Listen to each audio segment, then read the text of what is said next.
I'm Charlie Melcher, founder of the Future of Storytelling. Welcome to the FoST Podcast. Today I get to sit down with two very dear FoST friends, Kristin Gore and Damian Kulash. These two are the definition of a dynamic duo. Kristin is a New York Times bestselling novelist, as well as an Emmy-nominated TV writer and an accomplished Hollywood screenwriter. And Damian is the Grammy-winning lead singer of OK Go, who directed the band's incredibly creative music videos that have been viewed by millions online. Personally, I like to think of them as one of the greatest success stories to ever come out of the future of storytelling, but not necessarily for the reason you'd think. More on that later. Most recently, Kristin and Damian have combined their sizable talents as co-directors on their first feature film, The Beanie Bubble, with the screenplay written by Kristin. The film follows the rise and fall of the Beanie Babies' craze and their inventor, Ty Warner, all told through the perspective of three women who were instrumental to his success. Starring Zach Galifianakis, Elizabeth Banks, Sarah Snook, and Geraldine Viswanathan, it released in select cinemas in July and is now streaming on Apple TV+. Having had the great pleasure to know Kristin and Damian for many years, I'm excited to get to have a deep and honest conversation about their creative process, the themes of the film, and what it's like to collaborate creatively as a married couple. Please join me in extending a warm welcome to Kristin Gore and Damian Kulash.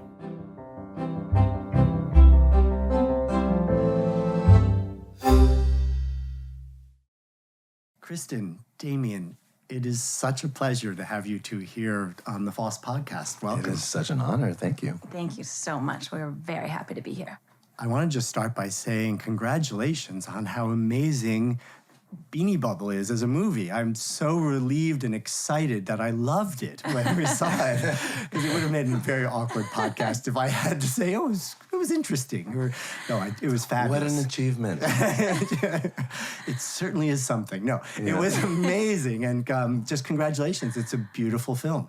Thank you so much. That means a lot that you love it. Yeah. It was really fun and complex and well-crafted and a fun ride, too. So, bravo. Thank you. Fun ride is actually like a really big deal to us.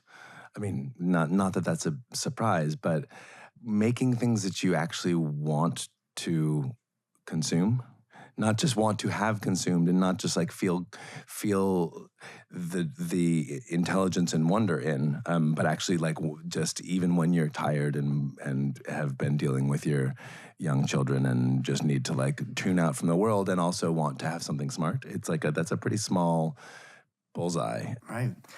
So before we jump into the movie, I thought it'd be nice to start a little bit with your backgrounds, just sort of quickly. Kristin, you're a writer, 3 novels, wrote for comedies, SNL, Futurama, screenplays, worked with Spike Jonze on Her, great film. But you really come to this from a background as a writer with words and experience in movies. Damian, musician, artist, lead singer of OK Go, that little band that we all fell in love with, because of the extraordinary music videos that you crafted.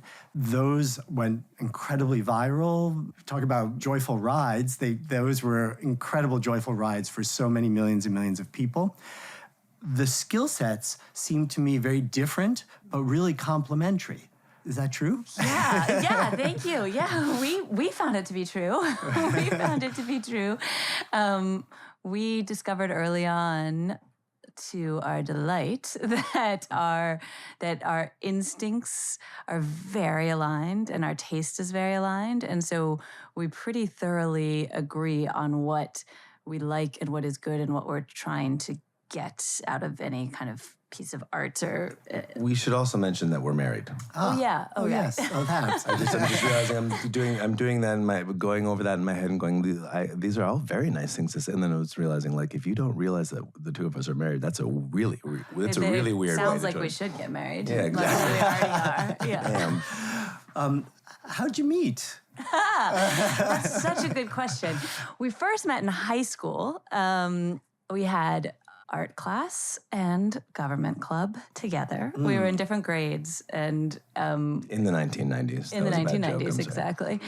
And we were friendly with each other. We liked each other. We actually recently found a notebook of Damian's from Government Club, and he's an incredible artist, as you mentioned. And in there was a full sketch portrait of me at age 16. Oh, early infatuation. Well, portraits of everyone else in Government Club, too. It wasn't that special, but it was exciting to come across me. Yeah, and then we didn't stay in touch at all for 18 years. Then there was this thing called the future of storytelling. Oh, really? Yeah. Oh, You've probably heard of it. I've heard of it. What was an that? amazing conference that happens that Yeah. brings together just the most wonderful people in the world to do just the most wonderful things in the world, to learn about just the most wonderful ideas in the world. Yes. You should, at I'll some check point, it you out. Look should into get it. into it. Look into it. The very first one on Staten Island in 2014. Where all great love stories begin. Yes. Damian was speaking at the conference. I was happily attending because it looked so fascinating. She was stalking me. I did not even know he was speaking because, as you may know, there are different paths through the conference. You can choose different things, and I had chosen, different speakers to go to. So I didn't even know. And in the same way that, for instance, I would draw a picture of her, but then do lots of other pictures to cover for it. She's like, showed up at the conference, but I'm not going to go to the talk. I see. So I had no idea until the goodbye drinks in the garden, and I was actually on my way out, and someone grabbed my arm and said, "Kristin," and I turned, and it was Damian. Da-da-da-dum. And it was the first time we were seeing each other in 18 years. And we just were very fast friends. We talked for, 6 hours that night. And we were friends for a year and then got together and got married and had twins. So thank you, Charlie, for changing our lives for the better in countless ways. All sorts of magic happened at FoST. It's true. This Yeah. perhaps is the best example, but I'm sorry to have derailed your otherwise very factual answer. Yeah, well, it's factual and romantic. I mean, it really worked out for us. FoST has an incredibly special place in our hearts forever. So that's how we got together, and then we realized quickly after that that we kind of thoroughly agreed on so much about the world and on about what we wanted to make, and yet got there, arrived at those conclusions almost opposite ways. Like very different brains. our brains really are sort of like puzzle pieces that fit together, because I mostly work from the back. If we want to make a splash of this size, what type of cliff do we have to jump off of, and what does that cliff look like, and what are the last few steps before you jump? And I start at the beginning where I'm like, who wants to go to a cliff? What does the cliff represent to them? What's their What's cliff drive? mean? Yeah, and layer forward. And so we kind of put those two things together, and we end up in a better place than either of us would have gotten individually, which is a really special and inspiring process and feeling. is there a simple way you sort of describe your creative approaches? Mostly, I think of it as sort of like, I'm not sure what it's like deductive and inductive, or it's like reverse and forward. We should actually figure out what those words are. But it's easy to mistake that for being like one is narrative and the other is structural or something. But it's not really true, because we found that the way we think, those same two modes of thinking, sort of going, wait, how are we going to get to this end point versus, wait, what's the natural next step from the starting point? You're always trying to connect a starting point and an ending point. And I just happen to always think from the ending point first, and she happens to think from the starting point first. I mean, I shouldn't say always, but that is usually how we find it.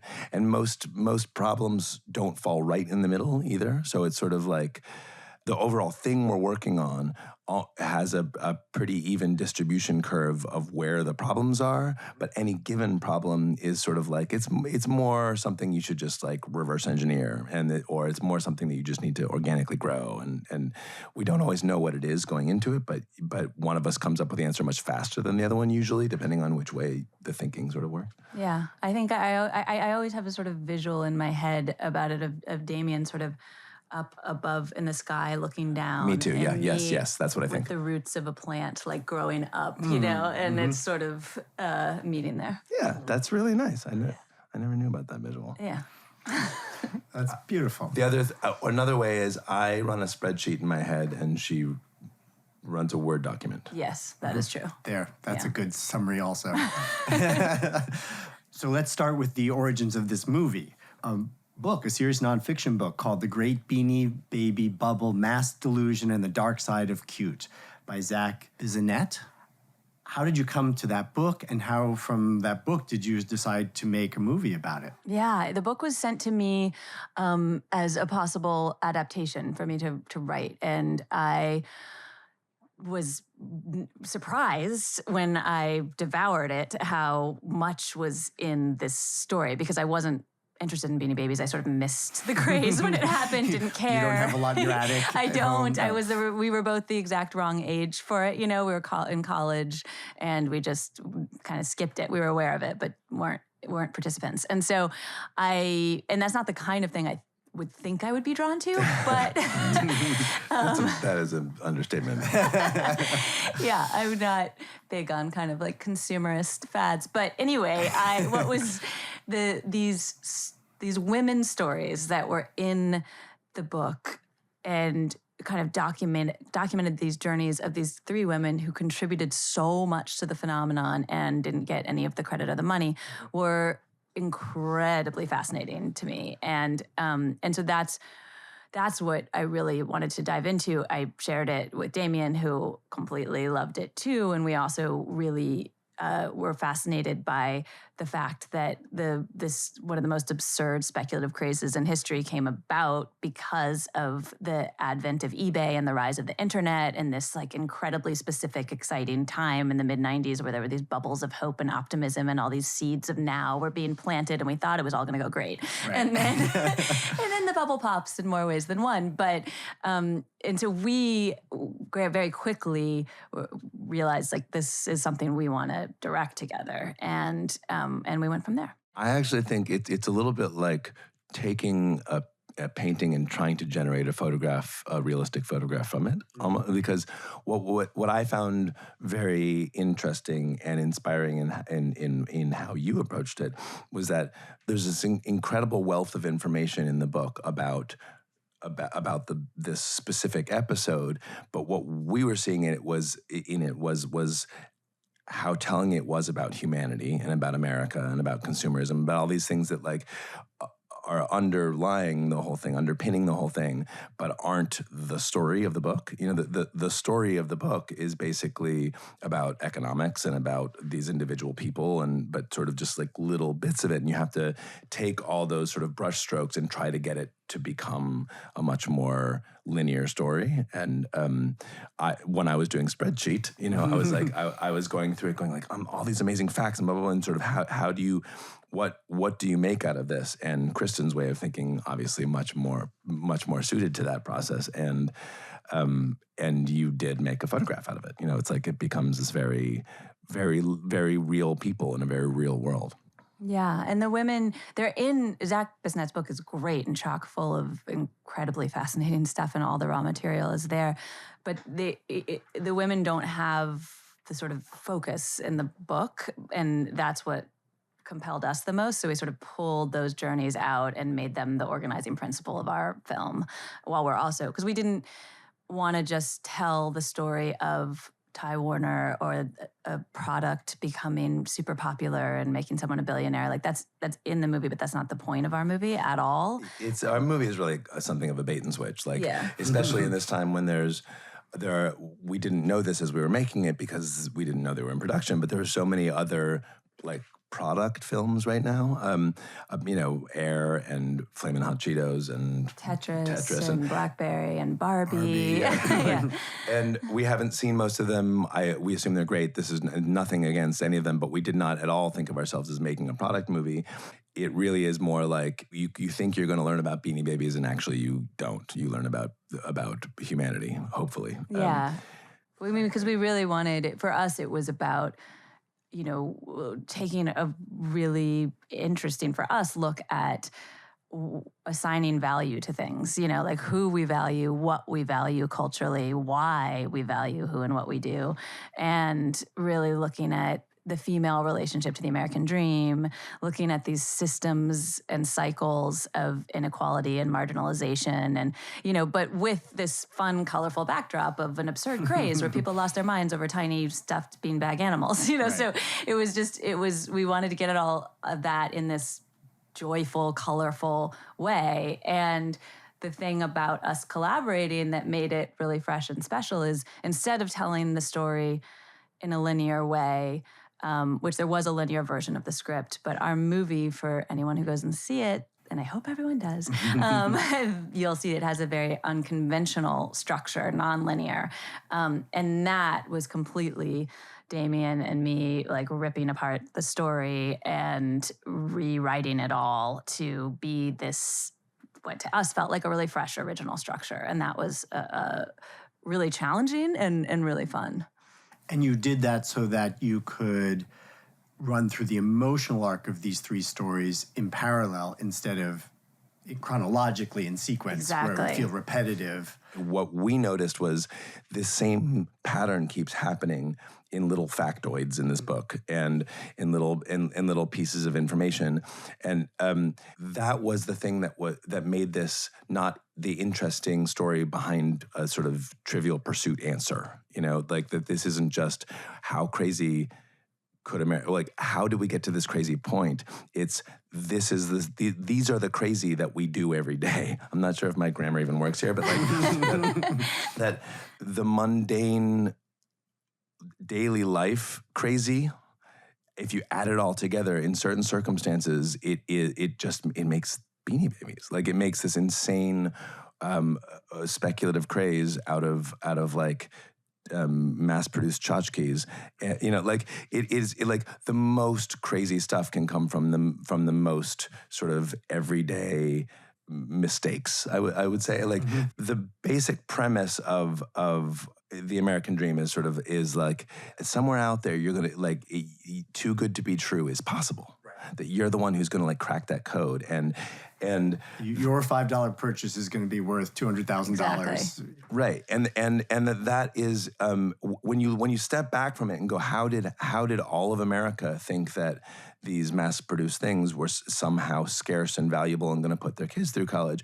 The internet appeared to be making it possible for for us to sort of skip around, like just a little too good to be true, right? And in fact, to some degree, your success is attributable to that, right? The viral nature of your videos made you famous, and yeah, I mean, we actually had this discussion the other day. Is sort of like how does one feel about social media today, or about like virality and all that kind of stuff? And I remember in 2006 or 7 being interviewed about the power of YouTube and thinking like, and being able to say with no irony that like this is just going to democratize the way that we all make things. And now a good idea, like there's no gatekeepers, and a good idea had in your backyard can vault your band from. I remember saying that a bunch too. Right? And it wasn't wrong. It failed to like that democratizing power doesn't mean it's going to become more sane or more fair. Like that's an amazing thing to tell a story about. If you could only think of the one little moment where you could actually put that all, like if you could see all of that at once, and that like then to read this book and realize, oh my God, all of that is the Beanie Baby thing. Like that Beanie Babies wouldn't have happened at all if it hadn't been for the advent of eBay. And what all that happened really was that like that the type of investing mistakes that people normally need $500,000 or a ranch somewhere everybody could do now. Like now anybody with a phone line and $5 could be part of it. And so everybody could see everybody else's transactions, or at least a huge number of other people, and it moved that sort of like it's too good to be true thinking into a new class of people, and that was going to happen to some small weird product. It had to have a little bit of false scarcity to it, or and it had to be less than $10, but it didn't have to be stuffed animals. Right. You remind me of one of my favorite like moments in the movie, because it was just so funny, and it's that moment when the young 19-year-old is showing Ty eBay, and we're waiting for the photos to load because it's an early version and it is taking forever. And it finally comes up and he says, wow, so fast. Yeah. Everybody dies laughing. And it was just like to recapture the innocence of, the internet at that moment in time, or the excitement for it. The movie watches really smoothly, but there's a lot of complexity. You have 3 voiceovers. You have these 3 main characters. We're jumping back and forth in time throughout. On top of that, there's also a really complex color strategy going on there, right? Because you establish colors for each character and you intentionally built each frame. I mean, I guess where I'm going is some of this feels like the kind of meticulous craftsmanship that you brought to your music videos, where they were truly like Rube Goldberg-esque produced works of art, where everything was just perfect and had to be thought through, or I guess really worked backwards through. Right. Yeah. How much of that craft from music videos were you bringing to this? Was that, I'm looking at you, Damian, as I'm saying this, but maybe this was just as much Kristin. We wanted there to be this very, very specific color scheme for the film. If you ever noticed it aggressively, like if it ever became a thing that takes you out of the film, it has now failed. So it's sort of like you're trying to write a code underneath the whole rest of the thing that goes that you feel but you don't see. And so there's this real back and forth between our 2 ways of thinking in terms of how far you can go with that, because you want it to be enough that you can never lose it, and you want it to be little enough that it never pokes to the surface and you're going, is this a Crayola commercial or like... And then it ends up being in service of what we're trying to communicate, which is a kind of fable or fairy tale. Like having that slightly heightened but not distracting feeling helps bring you into that world. I appreciate you're describing it a little bit as a fable, because it does have that kind of morality tale to it. But then you also put all of this real footage from the time, like news reports and footage where we see the factual reality of the Beanie Bubble, craze, Yeah. Beanie Baby Bubble. So in a way, there's also like a documentary film cut in, because you are still telling the story of the Beanie Baby craze with that kind of footage, as well as some of the story of those years in American history. Right. So I did have this moment of thinking, wow, there's this kind of like a documentary cut into a fictional fable. Mm-hmm. Was that intentional? Were you there's a lot of that footage there. Yeah, no, it was intentional because we wanted to honor what the anchor craze was for the stories we were telling. And we also wanted to contextualize it in the cultural and political companion pieces that were happening and unfurling at the same time. And so for us, that was really important to make sense of it all in our brains and souls as we were exploring these stories. And they ended up being helpful signposts too, because of how we have this time-shifted narratives and this unconventional nonlinear structure, then it is helpful to see some of that documentary footage of the actual craze. It's also helpful to see some of the political things going on at the same time to orient the audience in time as we're switching around. So for us, it was just a way of telling the story in the most thorough and complete and interesting mode possible, in our opinion. And it was fun to have that kind of stylistic variety, really. But well, hopefully it feels of a piece. I'm very glad to hear you ask about that documentary footage. 70 or 80% of that we filmed ourselves. Oh, really? All of the events that are depicted are real, in terms of the news stories, but most of those news anchors are actors that we had to hire.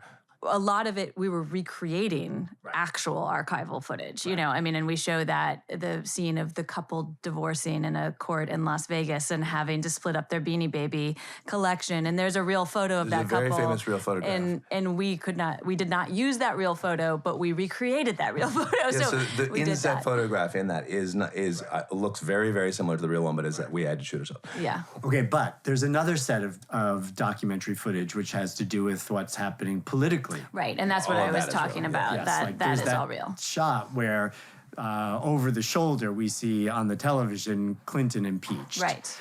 which to me was a tell, because I realized that there's another story going on here. We talked about how the internet was an important part of your personal backstory, Damian.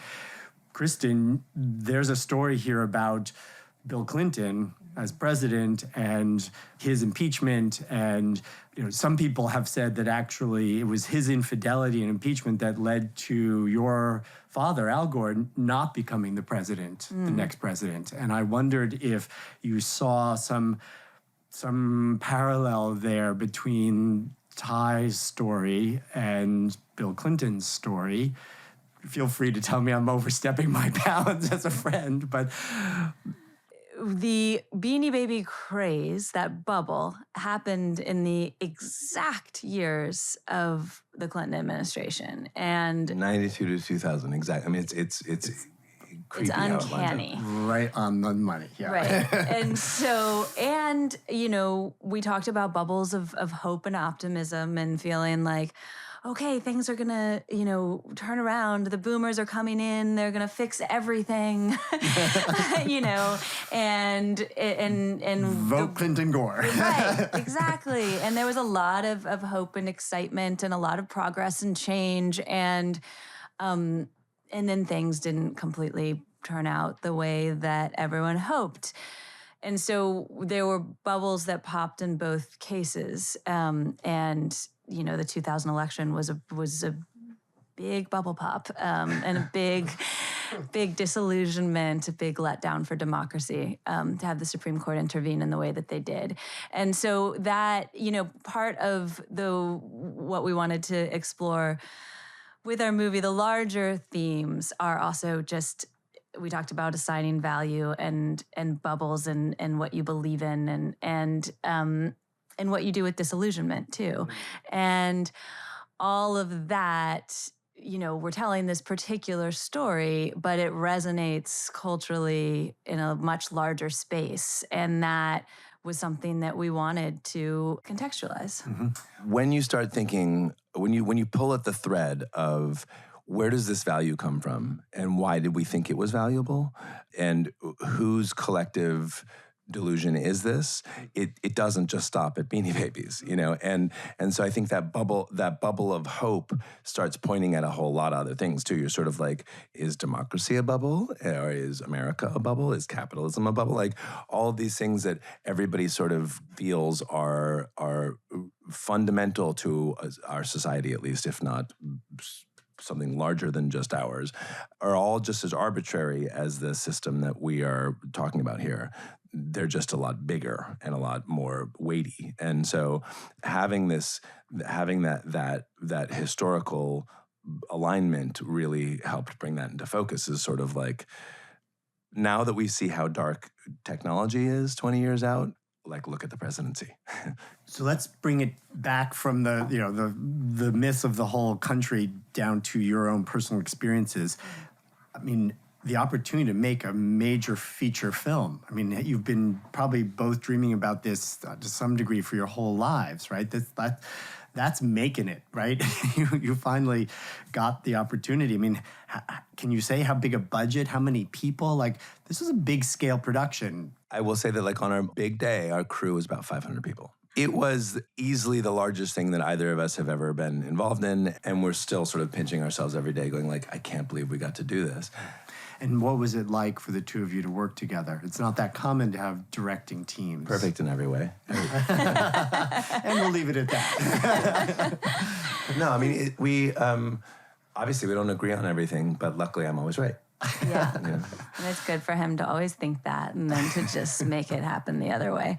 But no, we as we said earlier, we do agree on like 95% of things, and that's super helpful. And having someone beside you who you trust so completely and is so smart and so artistic and so authentic and good to help you together trying to get this to a place that will be meaningful and joyful, that there's nothing like that. Like it's I can't imagine a better scenario than to have a partner you trust completely because you make things better together, So that was an inspiring feeling throughout. Was there something that you learned about each other through this process that you didn't know beforehand?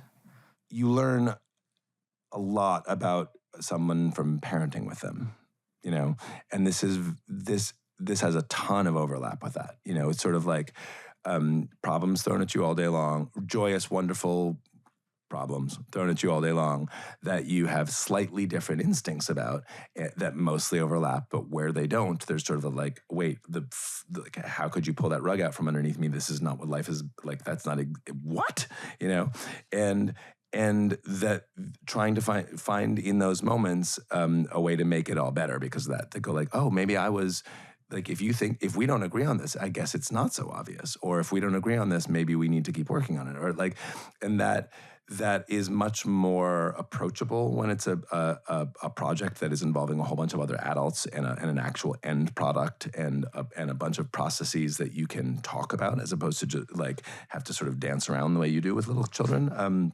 Some of it was very similar, but in the way that you learn a million things about someone from co-parenting with them, this is the same. It's like I can't figure out where the end of that list is because it's sort of like we know each other so much better than we ever did before. Yeah, that's very true. We definitely like really deepened and strengthened our relationship in a lot of ways because we just went through so much every day in all these different ways. And for her to learn how right I was about everything, really, that's valuable for both of us. Yeah. I learned that he repeats unfunny jokes over and over. Well, that was not that.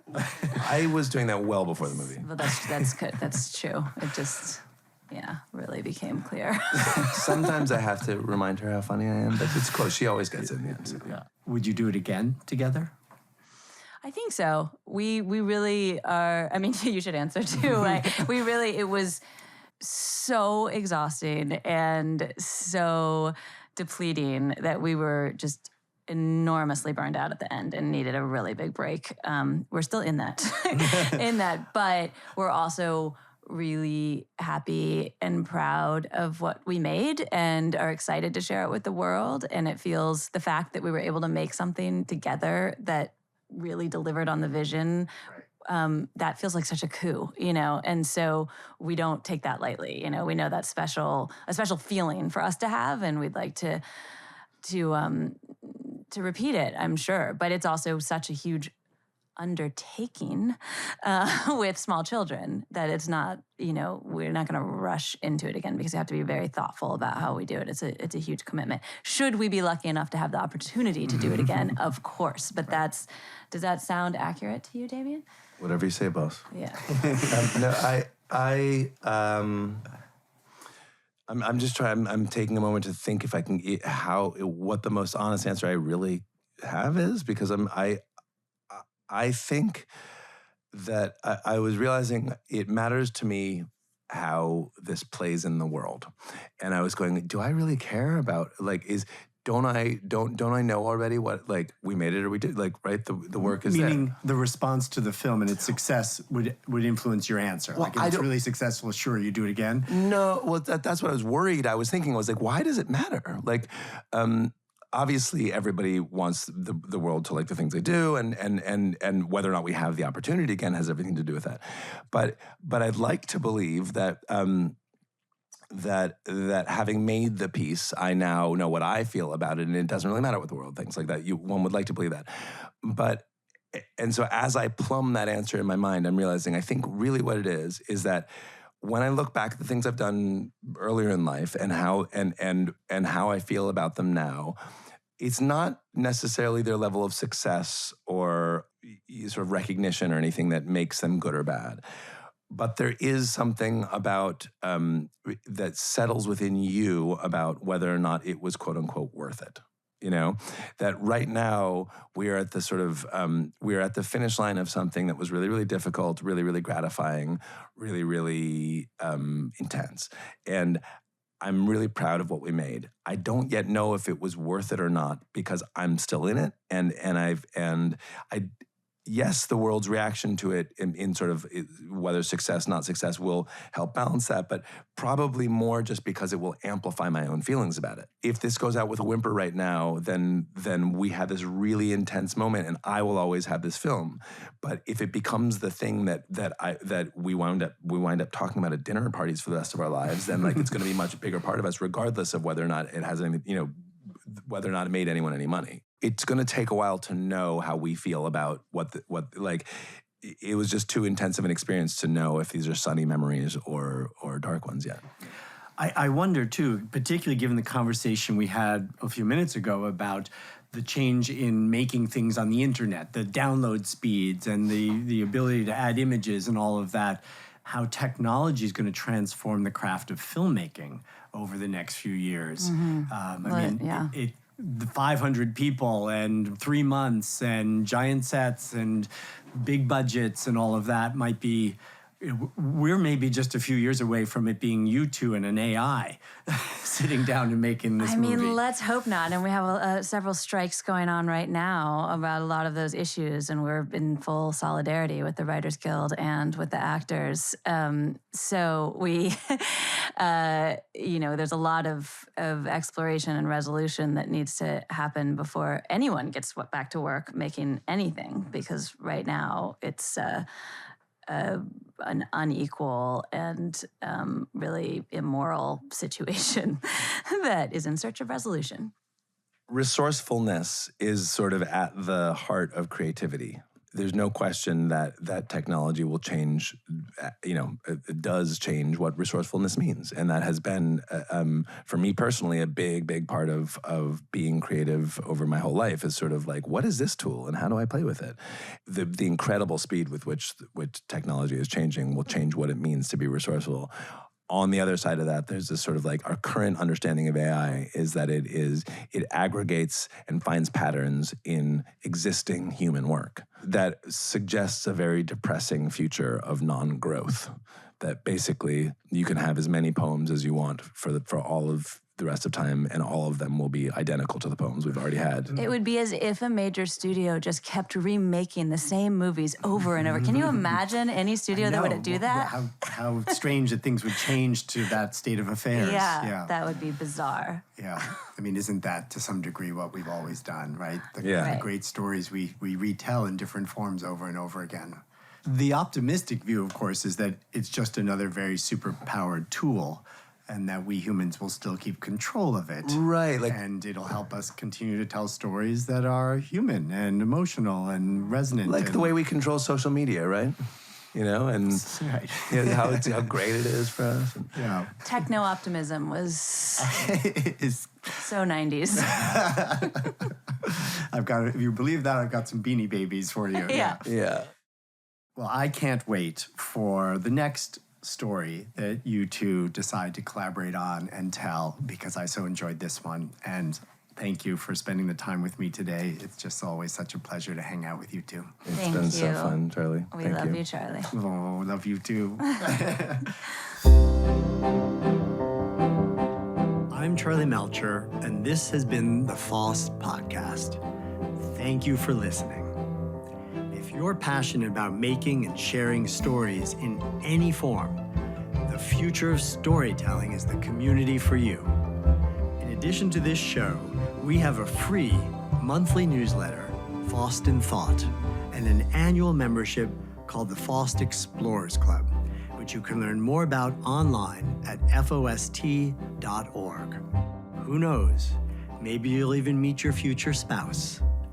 The FoST Podcast is produced by Melcher Media in collaboration with our friends and production partner, Charts and Leisure. Hope to see you again soon for another deep dive into the world of storytelling. Until then, please be safe, stay strong, and story on.